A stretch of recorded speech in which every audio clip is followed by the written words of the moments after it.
आज का रंगनानी साहब। गोल्डन रूल है, जाति अभ्यास कभी नहीं। तीसरा गोल्डन रूल है। लेकिन इससे पहले मैं बाकी रिवाइज कर दे रहा हूं एक बार। जैसे समर संघ में केवल समर, क्योंकि समस्या समणों की है तो केवल समर। दूसरा गोल्डन रूल है चंदा कभी नहीं। चंदा भी एक बड़ी समस्या बन रहा था, क्योंकि इससे लालच हो रहा था और इसी पे फोकस हो रहा था, पूरा ध्यान ज्ञान इसी में लग रहा था, तो इसलिए चंदा को हटा ही दिया गया। चंदा कभी नहीं। तीसरा गोल्डन रूल है जाति अभ्यास कभी नहीं। ये भी बहुत बड़ी समस्या बन रहा था, इसलिए इसको गोल्डन रूल में कर दिया गया, जाति अभ्यास कभी नहीं। चौथा है केवल संघवाद, क्योंकि संघ में करोड़ों लोग होते हैं, 100 से ज्यादा करोड़ लोग हैं, 120 करोड़ लोग हैं। जब एक हवा में एक दिशा में ईमानदारी से काम करेंगे और प्रकृति के अनुसार करेंगे तो संघ का ही प्रभाव रहे, और ये बिल्कुल नेचुरल है। तो इसलिए केवल संघवाद, कोई व्यक्तिवाद नहीं, कोई कोई विवाद नहीं, केवल संघवाद। पांचवा है पद प्रतिष्ठा मंचमाला कभी नहीं। इनकी वजह से भी समस्याएं पैदा हो रही थी। बहुत लोग पद के चक्कर में बेईमानी भी करने लगते थे या गुमराह करते थे, पद प्रतिष्ठा मंचमाला, और इससे मतलब दूरी भी बनती थी कि कोई एक ऊंची मंच पे बैठा है, दूसरा नीचे बैठा है, तो वो भी ठीक नहीं। तो इसलिए इसको भी गोल्डन रूल में रख दिया गया कि सभी समान रहें, समता में रहें। तो इसलिए पद प्रतिष्ठा मंचमाला सबका बराबर रहेगा। पंजीकरण कभी नहीं। कई करोड़ लोग हैं, हमारे समर भाई हैं, समर बहनें हैं, तो किसका किसका पंजीकरण किया जाएगा, पहली चीज। दूसरी चीज, पंजीकरण किसी व्यक्ति के नाम से हो जाएगा तो वो उसका हो जाएगा, इसलिए पंजीकरण नहीं है। सबका है संघ, सभी का है। सातवां गोल्डन रूल है संघादिशेष सबसे ऊपर। जो संघ का आदेश होगा वो सबसे ऊपर माना जाएगा। संघ का आदेश कैसे बनता है ये बताया गया है, इस पे चर्चा होती है। जो सबके हित में होता है वही संघ का आदेश बनता है और वो सबको मान्य हो जाता है। आठवां गोल्डन रूल, संघ राजनीति में कभी नहीं जाएगा। संघ का कोई भी व्यक्ति जा सकता है राजनीति में, संघ की मतलब बता के संघ को, और संविधान के अनुरूप, संविधान की मंशा के अनुरूप यदि वो कार्य करता है तो संघ उसको ठीक है। लेकिन संघ नहीं जाएगा। क्यों? क्योंकि सभी बहुत पार्टियां हैं, संघ किसमें जाएगा? संघ का अपना एक गरिमा है, संघ की अपनी एक प्रभाव है, और संघ जो है बहुत बृहद है। तो संघ नेचुरल है, प्राकृतिक है और न्याय हित में है। तो किसी एक पार्टी को सपोर्ट करेगा तो दूसरा कहेगा कि मुझे नहीं, तो इसलिए संघ नहीं जाएगा राजनीति में, संघ का अपना है। और संघ घातक की वापसी संघ में कभी नहीं, नवा गोल्डन रूल है। यदि कोई संघ का घात करता है, संघ को नुकसान पहुंचाता है, तो उसकी वापसी संघ में कभी नहीं होगी। जैसे तथागत बुद्ध ने भी, जो वो थे, उन्हें जो भी मतलब संघ घात करते थे उनको तथागत बुद्ध ने भी नहीं लिया। और 10वां गोल्डन रूल है कि नव विनय संघ का आधार है। ये ना कभी बदले जाएंगे, ना खत्म किए जाएंगे और ना कभी अमान्य किए जाएंगे। ये ला के एक तरीके से ऊपर के हमारे जो गोल्डन रूल हैं उन पे लग गया है। अब जो तीसरा आज का है, जाति अभ्यास कभी नहीं। बुद्ध के ऐतिहासिक साहित्य में जाति, जात, वर्ण भेद का जिक्र नहीं है। भारत में काल्पनिक साहित्य बनाने के बाद जाति के नाम इक्का दुक्का दिखाई देते हैं। पिछले 300-400 साल से ही जातियों के नाम दिखाई व सुनाई देते हैं। अगर आप ध्यान दोगे तो आज लोग अपने नाम के पीछे जो जाति सूचक शब्द लिखते हैं, वो जाति सूचक शब्द 3 पीढ़ी पहले दिखाई भी नहीं देते थे। आजकल के जाति सूचक शब्द इतिहास में ढूंढे से भी नहीं मिलते। जब समणों का संघ बिखरा तो जातियों में बदल गया। एक बात ध्यान देने की है कि समण लोगों का प्राचीनतम संघ बिखरा तो 6743 जातियों के नाम से जाना गया। बमणों में सिर्फ वर्ण या वर्ग हैं, वर्गों में जातियां नहीं हैं। पर वर्गों में भी भेद है, वहां जाति के गुण धर्म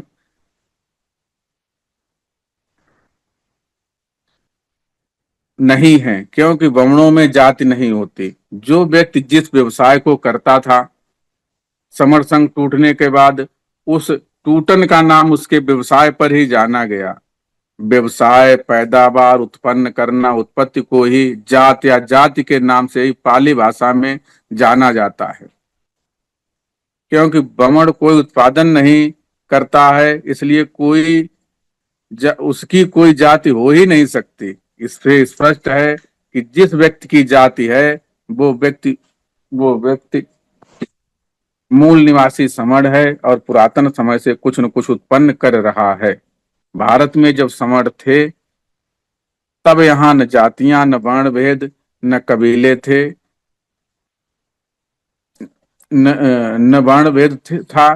कबीले थे, गांव थे, लोगों के नाम माता के नाम पर होते थे और सामाजिक पहचान कबीले के की पहचान का चिन्ह कबीले के गोत्र से होती थी। बड़ी पहचान महाजनपद के नाम से होती थी, सबसे बड़ी पहचान समण के नाम से होती थी। तब न आजकल जैसी जाति थी, न जाति अभ्यास था। वही पुराना नियम नंबर 3 समण संघ में है।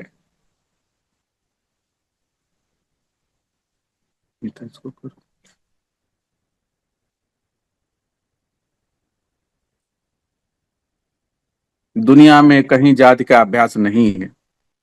भारत में भी जाति का अभ्यास नहीं था।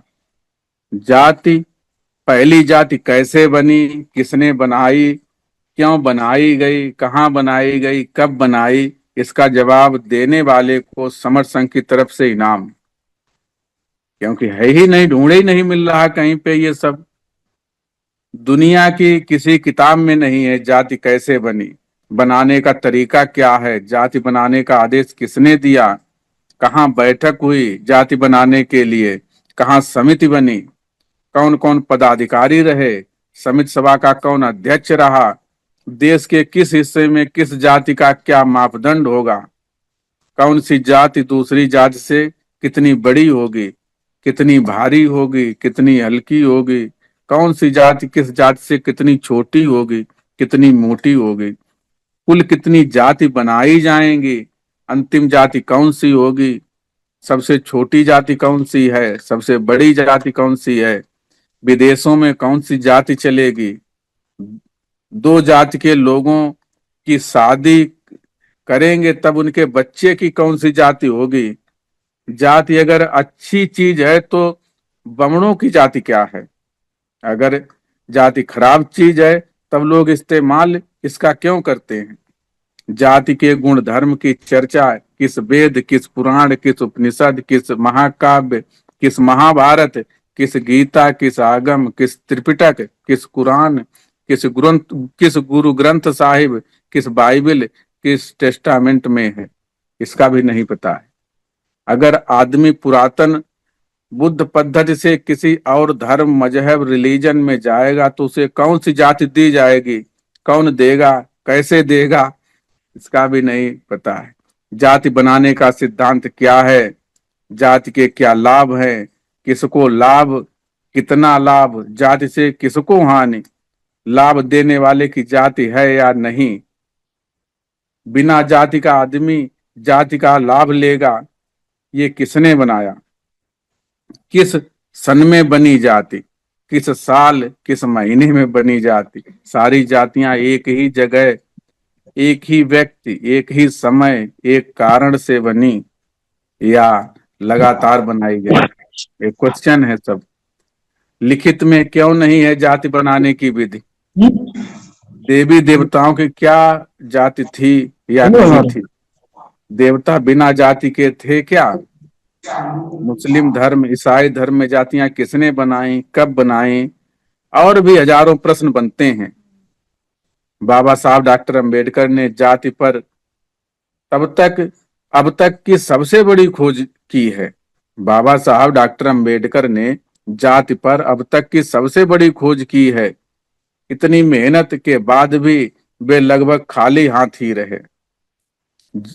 डॉक्टर बाबा साहब अंबेडकर ने भारत में जातियां, caste in India, annihilation of caste, और भी उन्होंने कितनी रिसर्च की है, कितना किया, लेकिन उन्हें भी कुछ नहीं मिला। वो भी खाली हाथ रहे। बस इतना जान पाए कि जाति मन की उपज है। हवा में होती है जाति।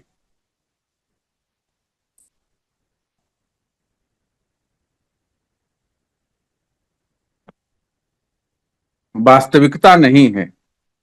हवा में होती है जाति, वास्तविकता नहीं है। जाति के लाभ हानि होते हैं बस।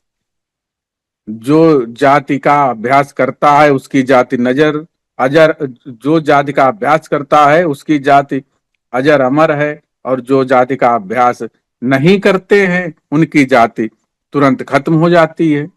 ये ठीक ऐसे है जैसे मानो तो देवता, न मानो तो पत्थर। जाति को मानोगे तो जाति है, नहीं मानोगे तो जाति नहीं है। इसी सिद्धांत को लेकर समर संघ ने विनय नंबर 3 पास हुआ कि जाति अभ्यास कभी नहीं। तो ये हमारा जाति पर हमारा जो समर संघ ने रिसर्च करके चीजें लिखी हैं, बताई हैं, तो वाकई में एक एक बात बहुत ही मायने रखती है। और जाति का असली अर्थ भी है कि उत्पन्न करना, बनाना, निर्माण करना, ये है असली अर्थ। और जाति कुछ नहीं, सिर्फ मन का वहम है, एक मन की बीमारी है। तो इससे हमको निजात पाने के लिए हम जाति अभ्यास कभी न करें। हम सभी समान है। हमारी मूल पहचान, हजारों सालों की पहचान, इतनी गौरवशाली पहचान है जिसमें राजा महाराजा और बहुत बड़े संत महापुरुष, क्रांतिकारी वीर और एक से एक ऊंचाइयां छूने वाले हुए हैं। वो हमारी असली पहचान है। जाति हमारी असली पहचान नहीं है, इसका अभ्यास नहीं करना है।